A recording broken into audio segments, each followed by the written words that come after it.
This is first week of summer career. Title is International Trade, International Business, International Management, Globalization, almost same word.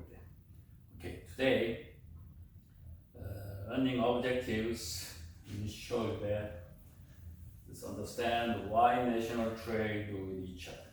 Why they do the trade, each between the country, between the company. Also, to summarize the different theories explain trade flows between nations. There are many different international trade theory. So what is the different and what is the overview and historical development? And third objective is recognize why many economists believe that unrestricted free trade between nations will raise the economic welfare of countries that participate in the free trade system. Okay, bear with me.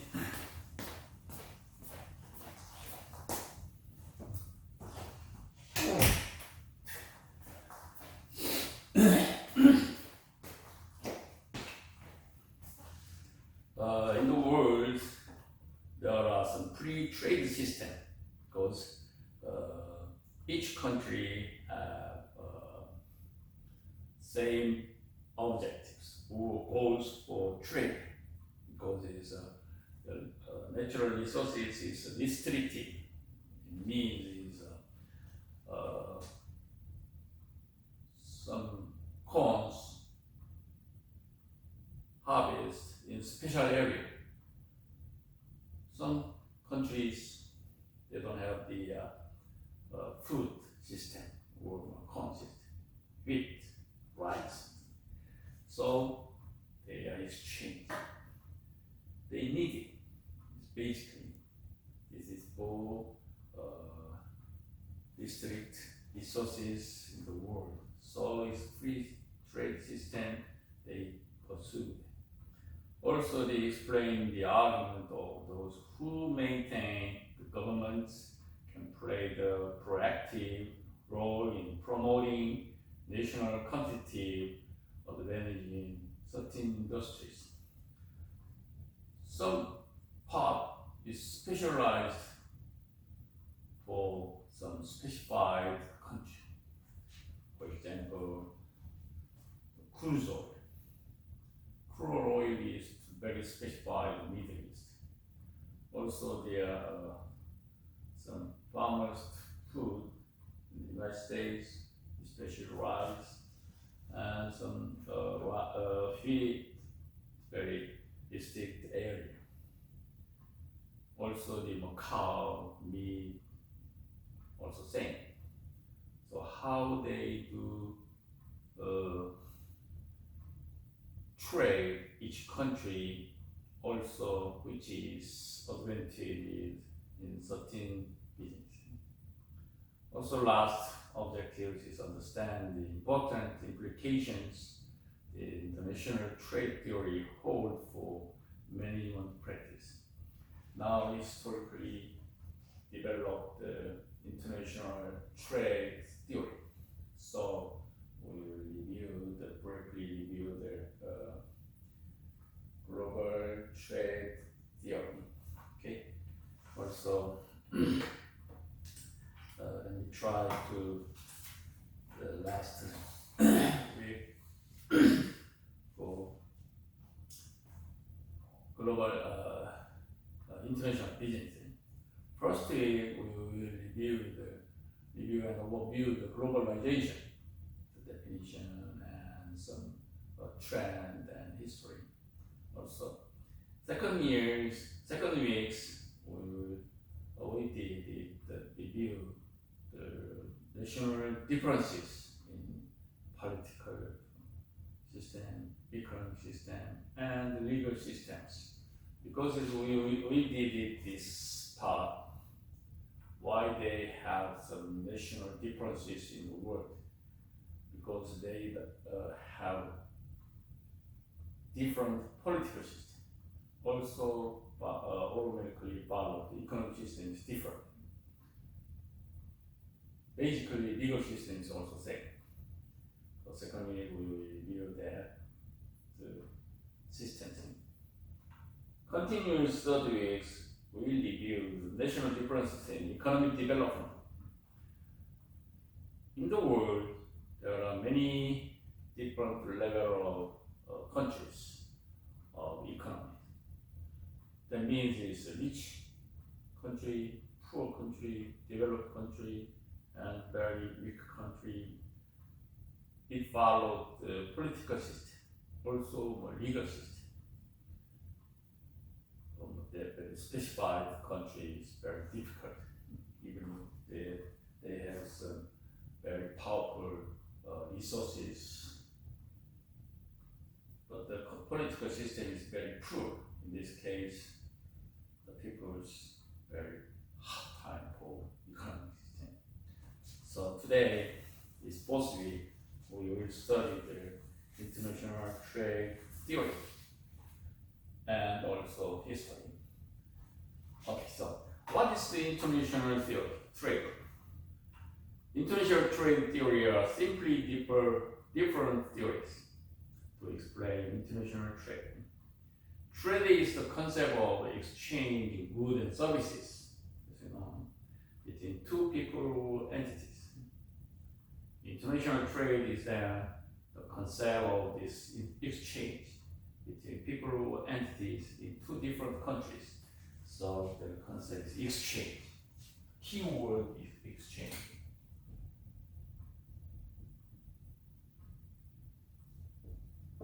So it means is international trade is stop the exchange. Why? Reason is need.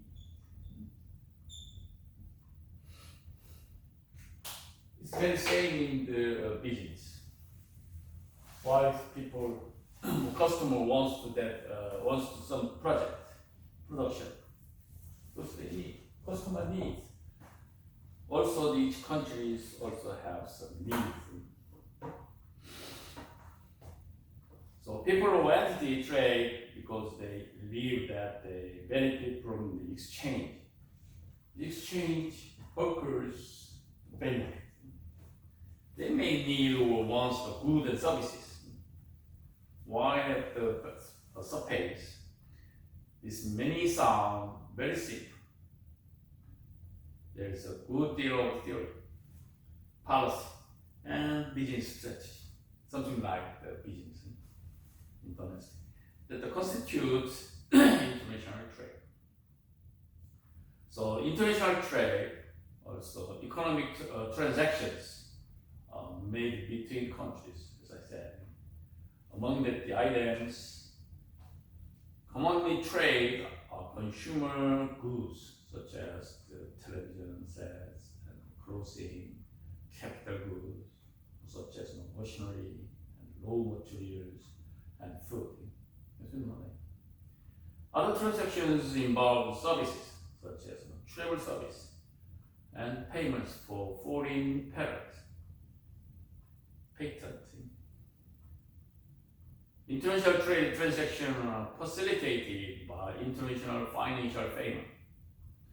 It's the private banking system and the central banks of the trading nations play important roles. So if we exchange that borrowed system, which is bank system.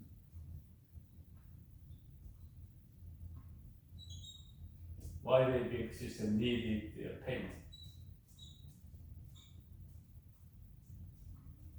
So some country import some production and they have to pay that. So payment means bank system. So they needed the bank system. Also the other stage is strategy. We exchange the rice and the car, something like that. Crude oil or iron, something like that. So international trade and accompanying financial transactions are generally conducted for the purpose of providing a nation with commodities it lacks in exchange of these that is produced in abundance. Such transactions functions with other economic policies tend to improve a national standard of living. There are many kinds of living standard of living. Now we have very powerful phone system, smartphone. But this system is adjusted in the very powerful IT or internet base. But some countries very poor internet foundation. So they don't need that, even if they knows it, the high quality smartphone system. But the country doesn't have the IT system, the internet system, something like that. So it is very difficult for standard. So this is a standard of living.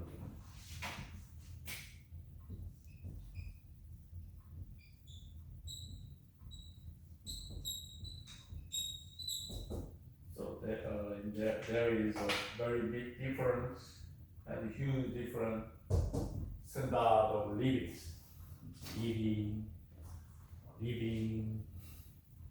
and writing, everything is different system, it's different standard of living. Much of the modern histories of national trade, international trade concerns effort to promote free trade. Later we will study the free trade.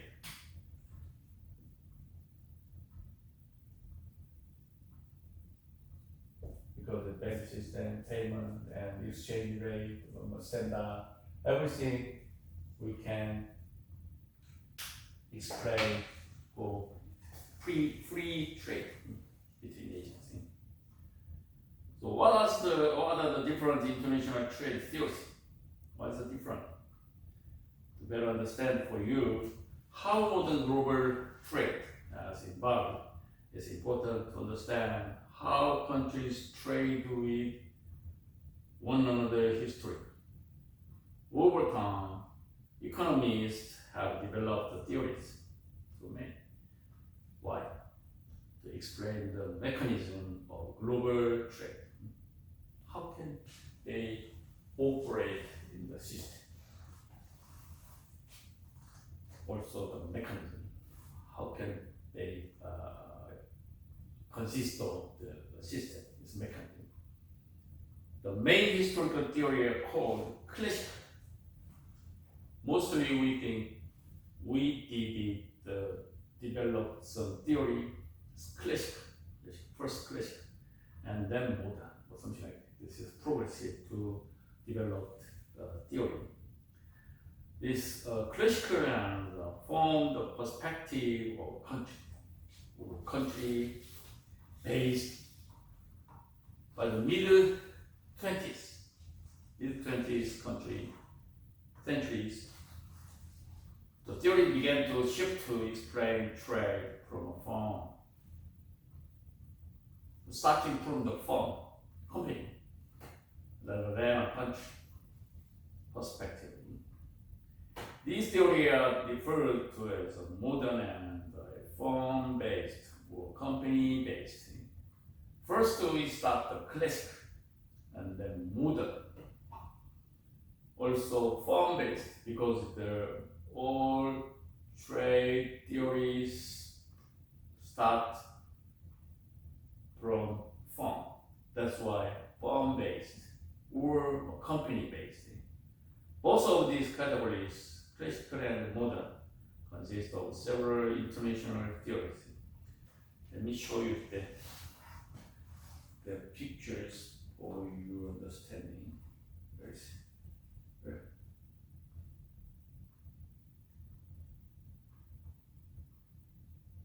Okay, this one.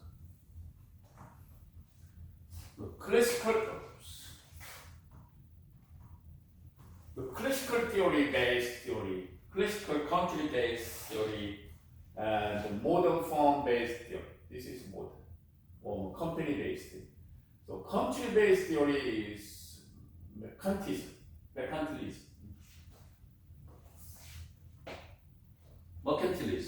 Mercantilism is commercialism. It's like commercialism. And absolute advantage.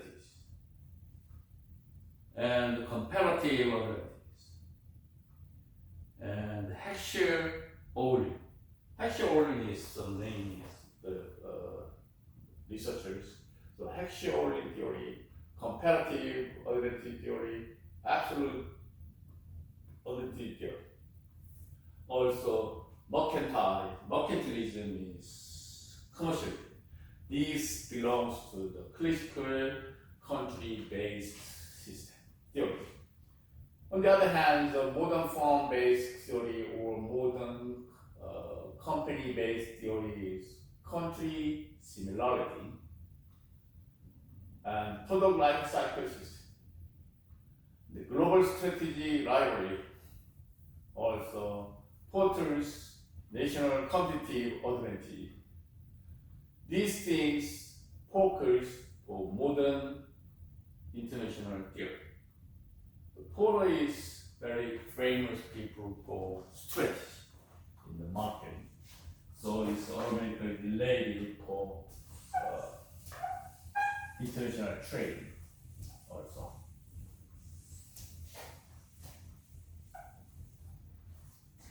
So most of these categories is developed the stage or focus for international trade. I will explain the one by one for categories. Mercantilism. Mercantilism is something like commercialism. Developed in the 16th century. It's colonies. The mercantilism was one of the earliest efforts to develop an economic theory. The earliest theory for development.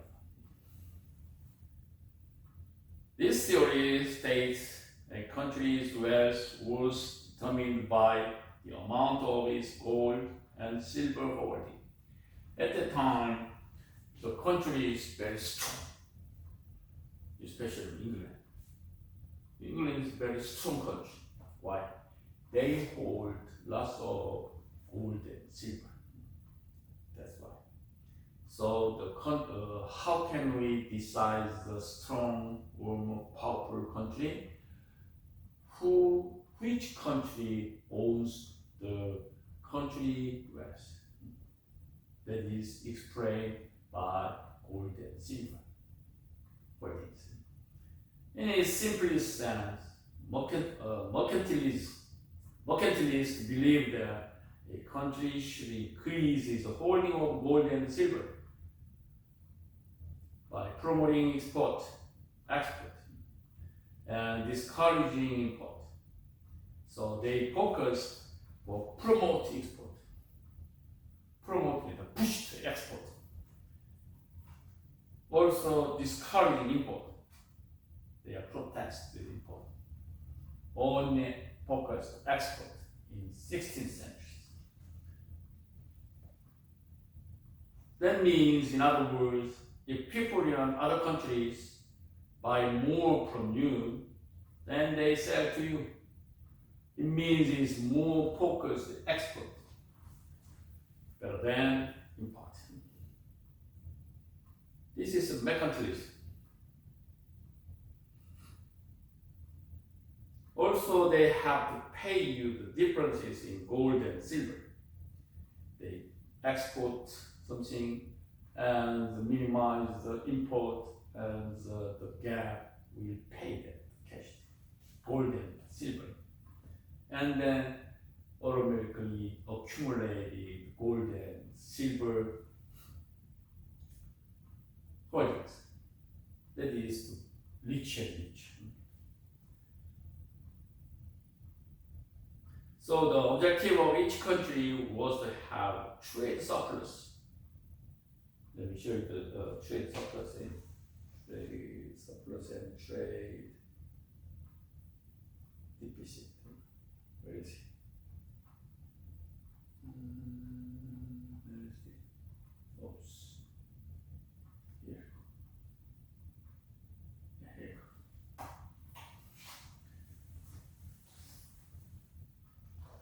The object or goal of countries was to have a trade surplus. Trade surplus means is import, export, more export rather than import, and then they accumulated gold and silver holdings. But the other hand, deficit means is a country is more export, more important rather than export. This is a trade deficit. So, as I said, the object of each country has to have a trade surplus or some kind of situations. The value of export are greater than the value of import to avoid poor trade deficit, or the situation where the value of import is greater than the value of export. So what's the meaning of the trade surplus?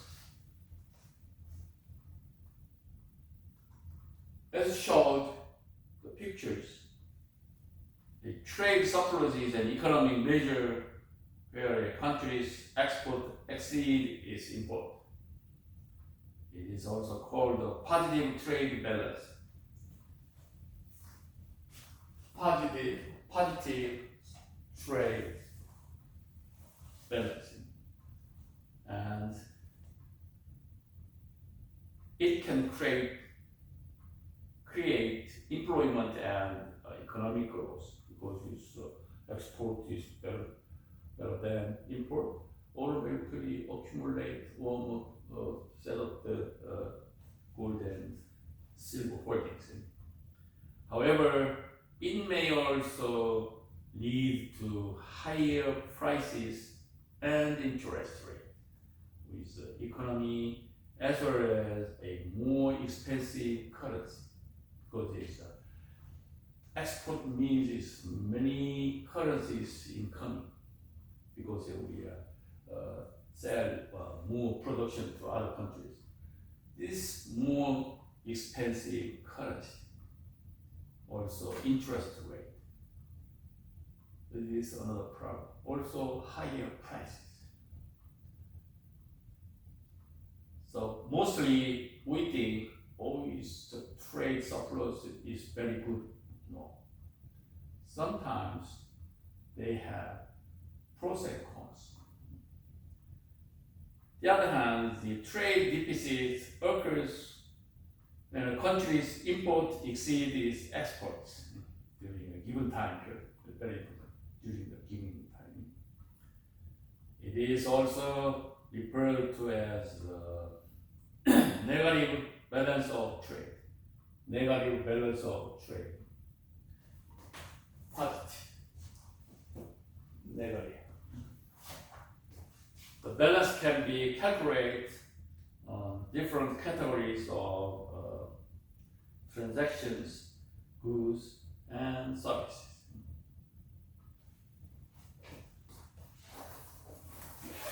So the trade deficit and trade surplus deal with the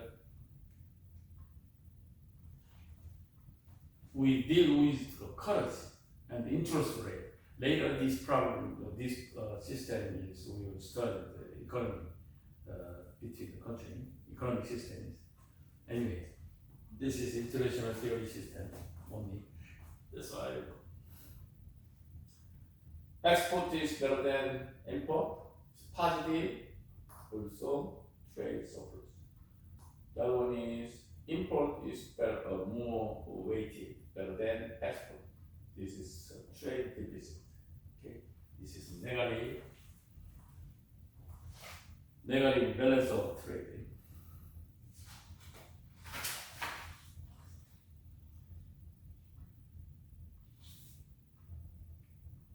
And this mercantilism is developed the 16th century.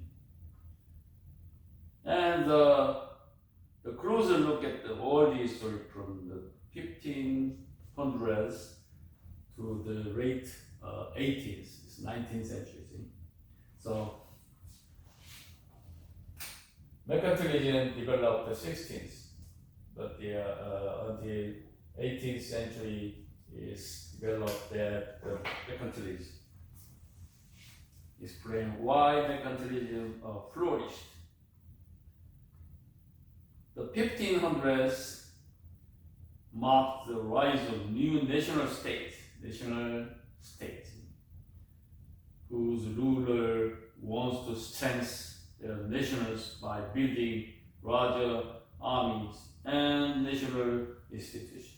That's why as you know, the England Elizabeth's some kings, they want to strengthen their country, their nation by the building larger enemy, and enemy means is ship, big large ship for exporting.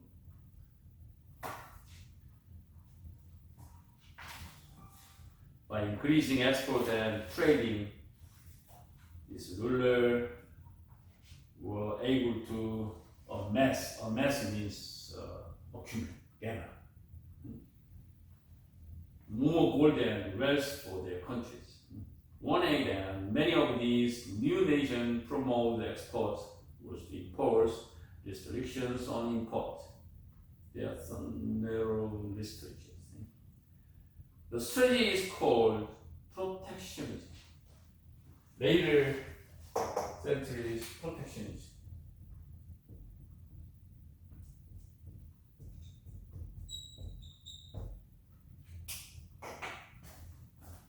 Protectionism is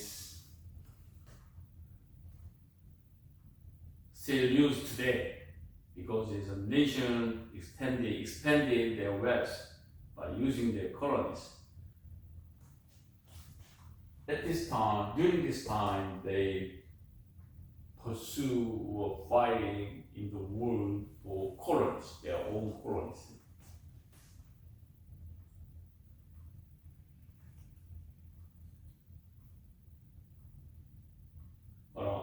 In effort to control more trade and mass, more riches, the British colonial empire, for example, was one of the more successful examples. It sought to increase its wealth by using raw materials from place. From place means the colonies. Ranging from what now the Americas and India, by using raw materials from place. Also the French, Netherlands, Portugal, and Spain were also successful in building large colonial empires, as you know in the history class. That they generate expensive wealth for their governing nations. It depends on the nation, navy in the oceans. Oops. So humility. Okay. Although mercantilism is one of the oldest trade theories, it remains part of modern thinking. Countries such as Japan, China, Singapore, Taiwan, and even Germany still favor export and discourage import through a form of neo-mercantilism. Neo-mercantilism.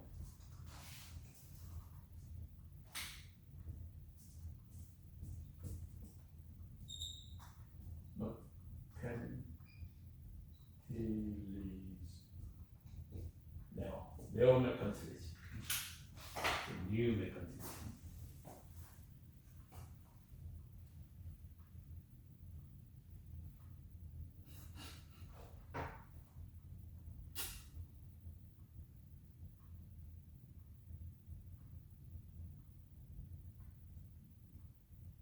The neo-mercantilism countries promote a combination of protectionist policies and restrictions. They very strategically approach the protectionist policy and the restrictions. Because it's after 18th, each country has some restrictions for their export and import to protect their own companies. But the emperors, especially the British or neo-mercantilism, is pushed to them for some products to countries. So there's a neo-mercantilism countries deal with the protectionist policy and restrictions. Also, the domestic industry was subsidized. Nearly every country is at one point or not.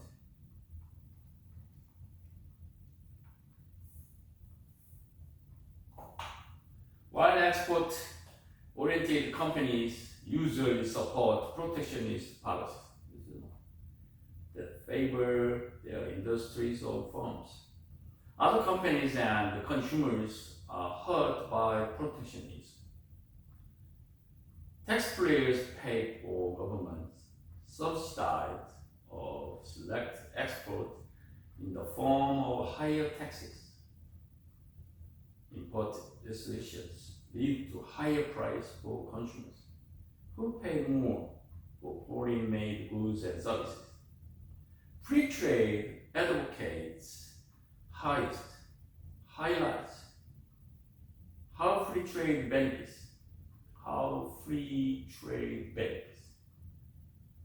All country members of the global communities, while mercantilism's protectionist policy only benefit select industries at the expense of both consumers and both companies within and outside of the industry.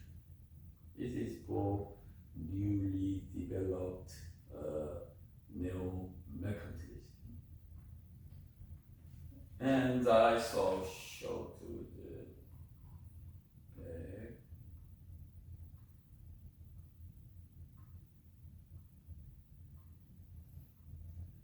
Absolute advantages. In 1776, Adam Smith is very famous for father of the economic development. Anyway, in 1776, Adam Smith questioned the leading mercantile theory of the time. The book name is The Wealth of Nations in 1776. Recent version has been edited by scholars and economists. Smith offered a new trade theory called absolute advantage, which focused on the ability of countries to produce a good more efficiently than another nations. Smith reasoned trade between countries shouldn't be regulated or restricted by government policy or innovations.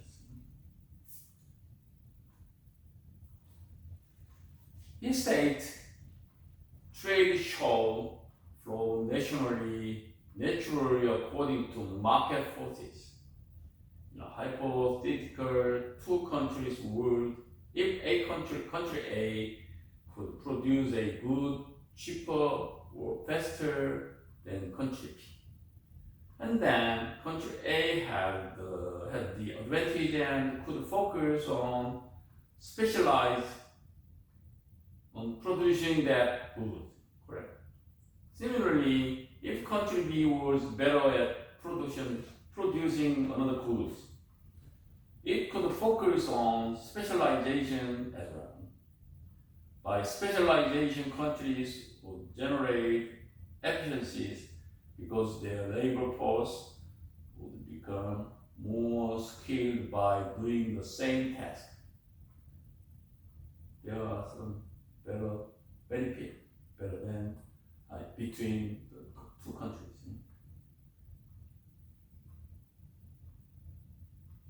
Production would also become more efficient because there would be an incentive to create faster and better production method to increase the specialization. Smith's theory reasoned with increased efficiency. People in the both countries would benefit and trade should be encouraged. His theory states that a nation's wealth shouldn't be judged by how much gold and silver it had, but rather by the living standard of its people. So the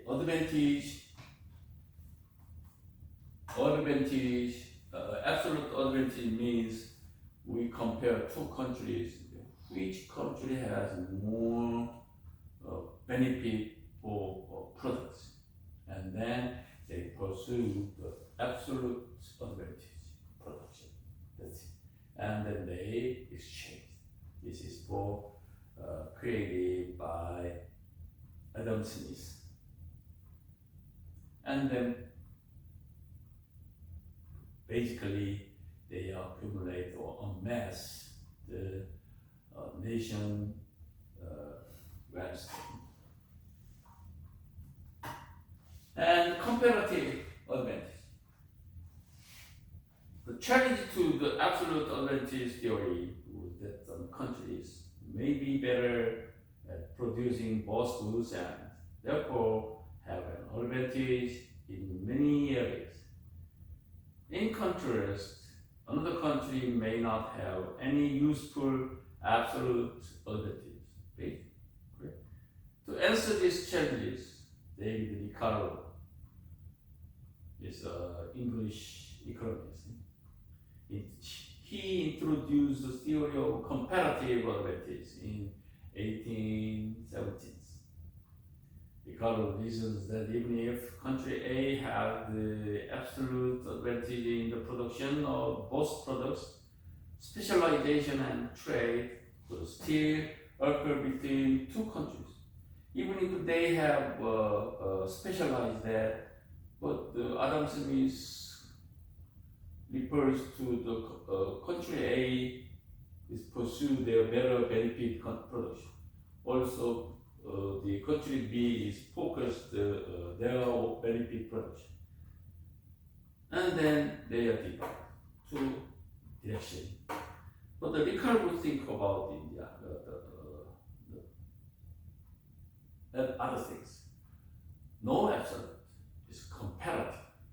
They are compared. And then which country has more comparative advantage? And then they pursue the production. This is comparative advantage. So the comparative advantage occurs when a country can produce a product more efficiently than the other countries. Correct? However, produce that product better and more efficient than it does any goods, other goods. The difference between these two theories is subtle. Comparative advantage focused on the relative productivity differences, whereas absolute advantage look at the absolute productivity. Let's look at the simplified. Okay, this is past. Go to this example. Anyway, you have to know this one. Adam Smith refers to absolute advantage. Ricardo focused the comparative advantage between countries.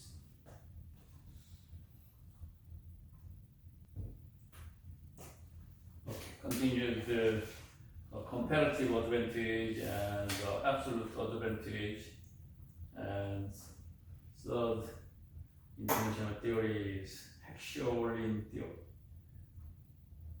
Another called we say the factor proportion theory.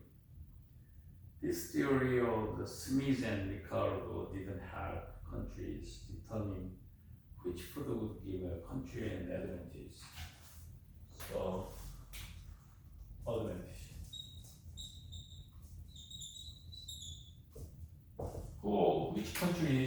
owns the advantages. Adam Smith refers to absolute advantages is related for trade between two countries. But the David Ricardo is consist comparative advantages means we compare the two countries and then which country have more comparative advantage better than other country, and then they have some trade. This is for comparative advantages theory from David Ricardo, 1970s. And before the time, the Adam Smith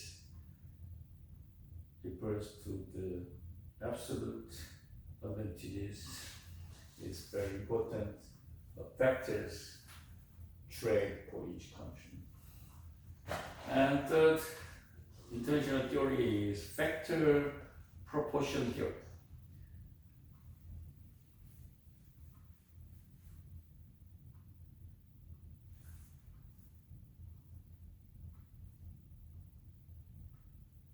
In the early 19th, two Swedish economists, Early Heckscher, the Swedish economist, Heckscher and Hotel Owen, they focused their attention on how a country could gain comparative advantages by producing production that utilize factors that were in advanced abundance in the country. This theory is based on country production factors, for example, land, labor, and capital, which provides the fund for investment in plant and equipment. They determined that the cost of any factor of resource was a function of supply and demand. Factors were in great supply delay relative to demand would be cheaper. Which nation has some cheaper factors? And also factors in great demand related to supply would be more expensive. Which factors is more expensive between two countries? Part of this theory also called the factor proportion theory. This theory states that the countries will produce and export goods, their required resources or factors. So factors and Oakland's researchers focused which country owns the factories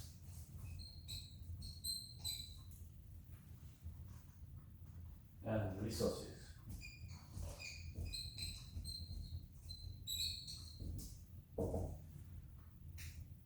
Between two countries, if they want to trade, which country have more benefit or valuable or advantage factors or resources? And then automatically they connected trade. This is Heckscher-Oberlin theory in international trade theory. So the cheaper production factors in contrast country would import goods that required resources that were in the short supply but higher demand. For example, China and India,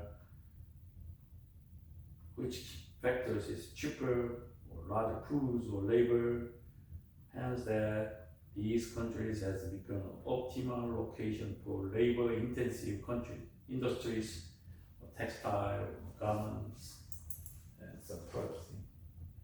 There are lots of examples in the world between Asia and North America. So Heckscher-Oberlin focus the factors and the resources, but absolute advantages and comparative advantages focus advantages. Whose country has advantages for their product? This is different.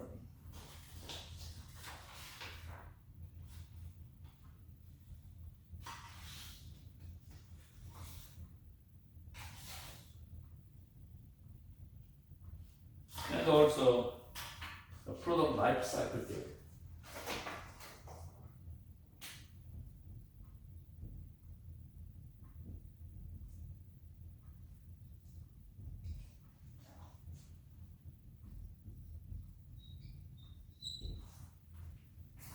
Product life cycle theory. This is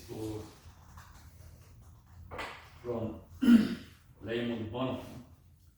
He is a professor. He developed the product life cycle theory in 1960s.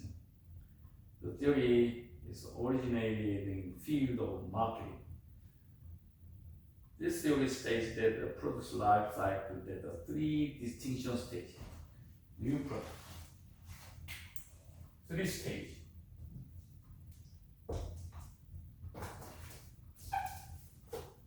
Three-stage life cycle.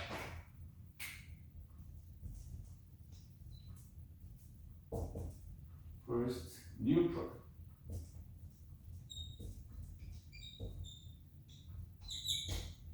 Second stage is mature product.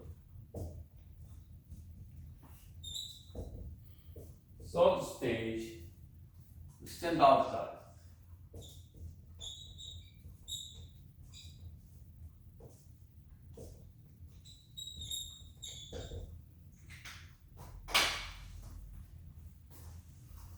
He states the three distinct stages for international trade. So first stage is new product, and next continues maturing product. Maturing means time, quality, form of product. This time.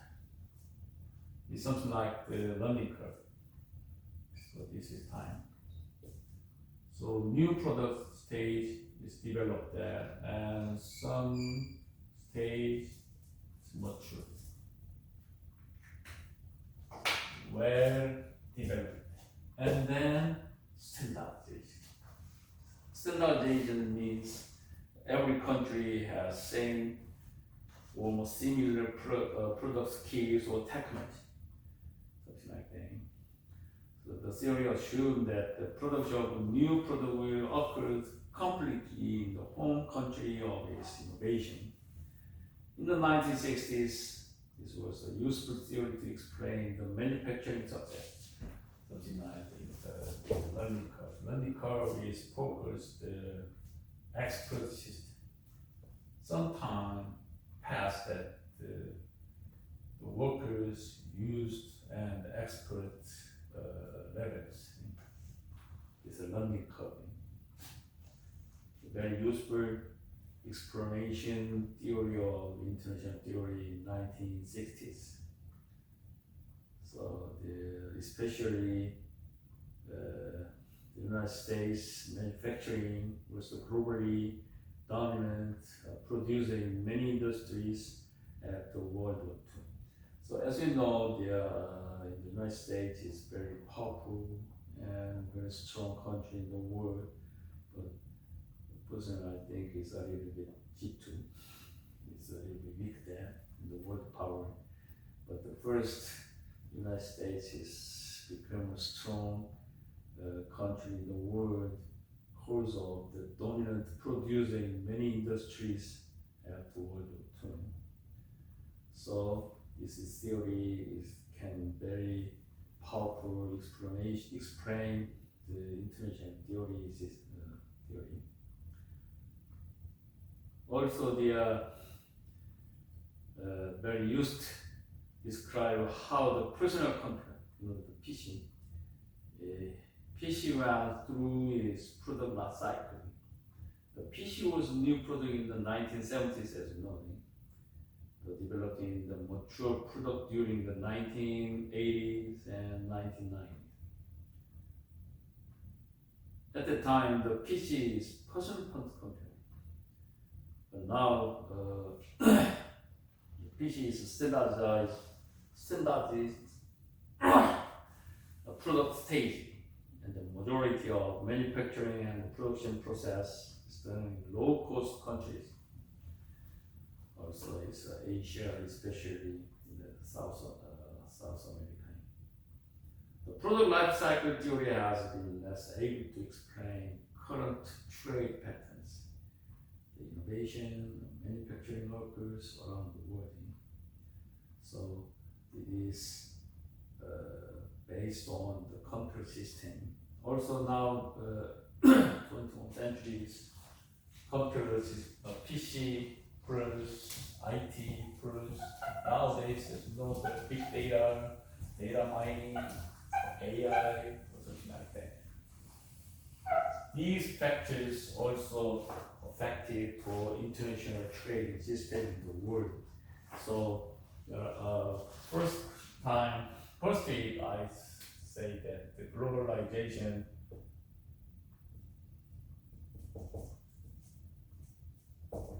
meaning is different and developed because there are many factors or technologies include the definition. So globalization is more standardized in the world. So the concept is a little bit different. So continuous developed theory is global strategic rivalry theory. It's 1980s.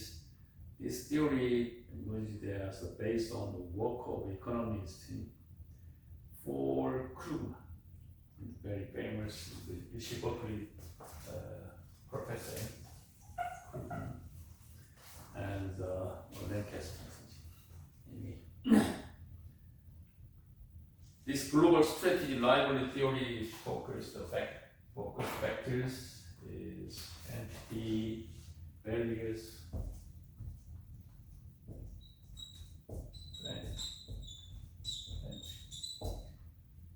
to entry.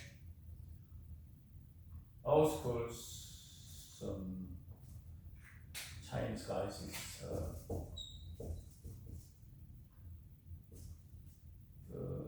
I forgot that. Anyway, the barriers to entry.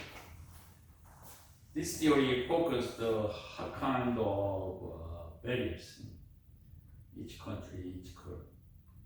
So barriers to entry that the corporation may seek to optimize include the research and development, the ownership of the intellectual property rights, economies of scale, unique business processes or methods, as well as extensive experience in the industry, also the control of resources or favorite access of raw materials. So nowadays, for example, the chips, but the chips made by some very specified materials, resources. These things is very big factors between countries for their interesting trade, international trade. Also, there are many kinds of the international theories, Porter's theory, and country similar theory. Lots of the theories, but focus is who owns the advantage, as I said, which country advantage is better than other countries regarding for resources or technology. So this is for basic factors for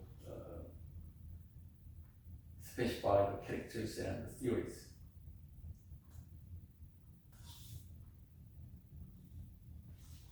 Okay, and let's move to which trade theory is dominant today.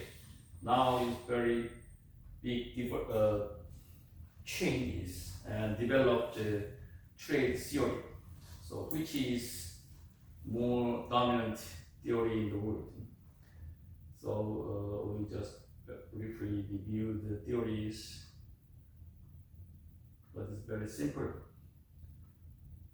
But I want to say to which trade theory is dominant nowadays. Also, the real world events. So the countries don't have the absolute advantages of own country. Was also distributed between countries. Some countries have disproportionate benefit of some factors.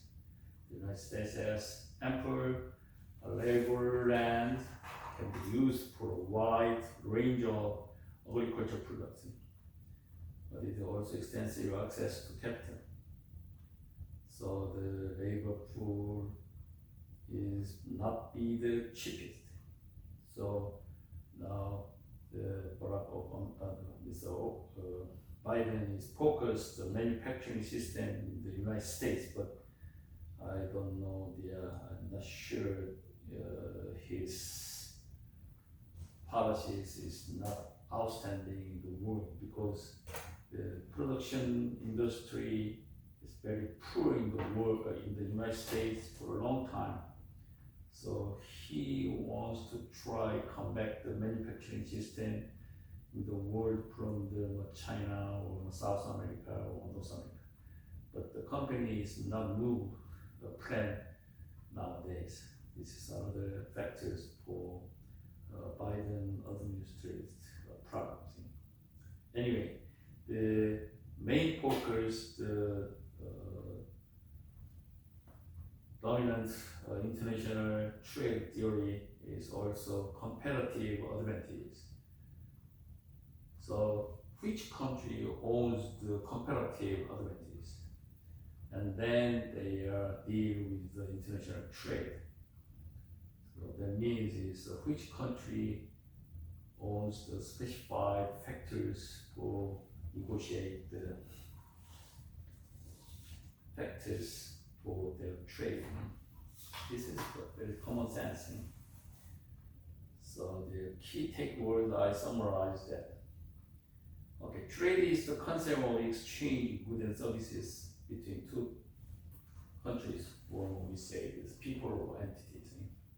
International trade is the concept of this exchange between people or entities in two different countries. This is globalization foundation. While the simplistic definition, the factors that impact trade are complex, and economists throughout the centuries have attempted to interpret trend and factors in the evolution of trade theory. So I explained some theory from Adam Smith to Ricardo, and now this product life cycle system. So also I shows that there are too many categories in the classical country-based theory and the modern form-based theory. The modern form theory is also we call the modern company-based theory. They are focused on country similar life cycle, stretch, porous, country similar. On the other hand, the classical country-based theory is mercantilism. Absolute advantages, competitiveness, hackers oriented. We just repeat that thing. Nowadays, the polar series states that national competitiveness. Advantages developed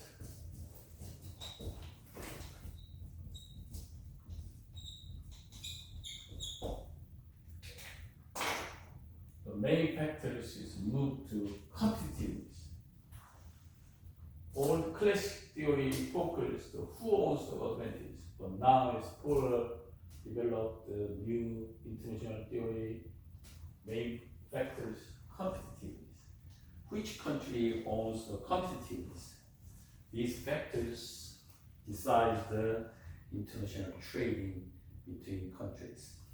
Is it for move to main national competitiveness in the industrial country?